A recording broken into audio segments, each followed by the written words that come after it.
반짝이는 눈빛 눈이 부셔 매일 날 감싸주는 손길.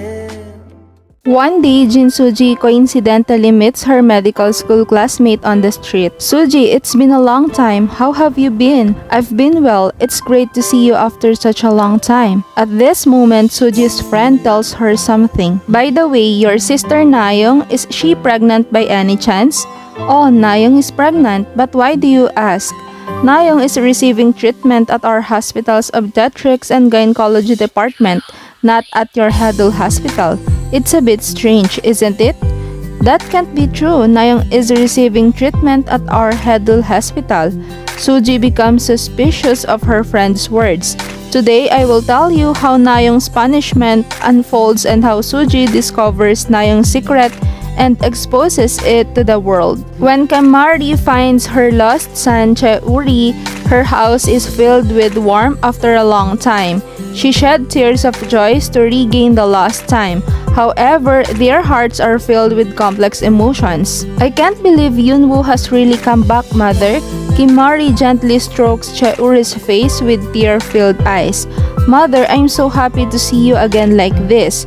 Chae Woo Ri smiles, but his eyes still contain an unknown sadness. On the other hand, Kimari's husband Han Jin-tae outwardly seems to welcome Chae Woo Ri's return, but deep inside he is still filled with anxiety and worry. I'm really relieved that you've come back, but can I really get through this without any problems? Han Jin-tae forces a smile and says he couldn't shake off the thought, can I really get through this without any problems? In his mind, their second son, Han Yeon-sung, is sincerely happy about his brother's return. Memories of their childhood come flooding back and he is overwhelmed with joy at the thought of being with his brother again. However, the only person who doesn't seem pleased with Chae Woo Ri's return is Naong.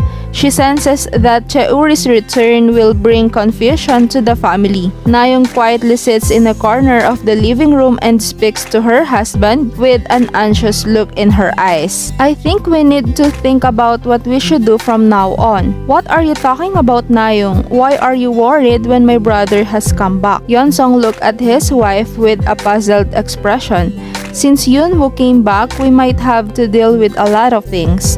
Naong avoids answering, but her mind is already filled with complicated calculations. Coincidentally, they find Han Jin-tae's tie-pin among Chae Woo Ri's belongings. The tie-pin is an important piece of evidence that can prove Han Jin-tae's crime, as it was obtained from him by Jung Sun-jung shortly before her death.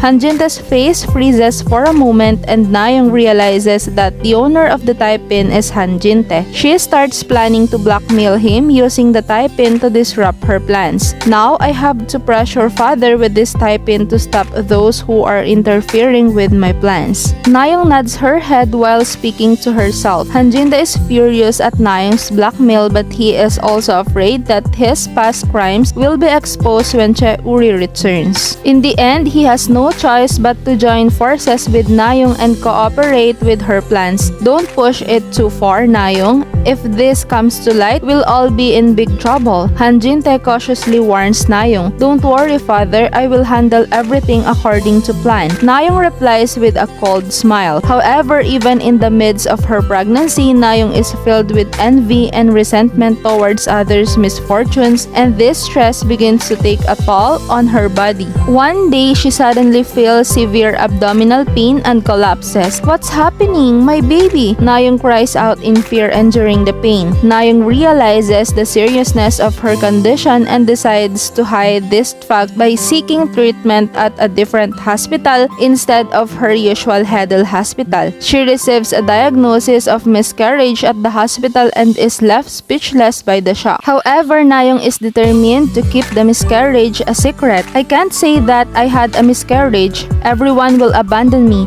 I have to keep lying and pretend to be pregnant. Naong makes a promise to herself while looking in the mirror.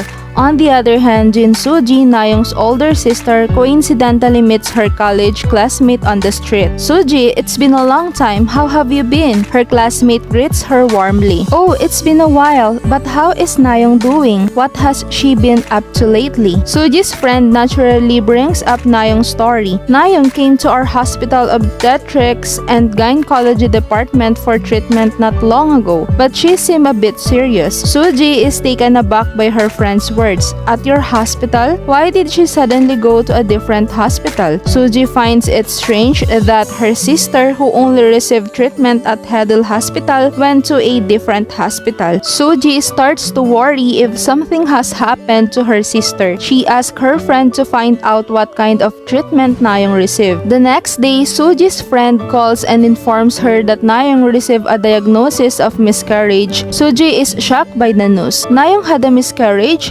How did this happen?" Suji covers her mouth in shock and shed tears. Despite the torment Naong has caused her, Suji still feels sorry for her sister's misfortune. Suji visits Naong to comfort her, but Naong continues to behave as if she is still pregnant. "Naong, are you okay?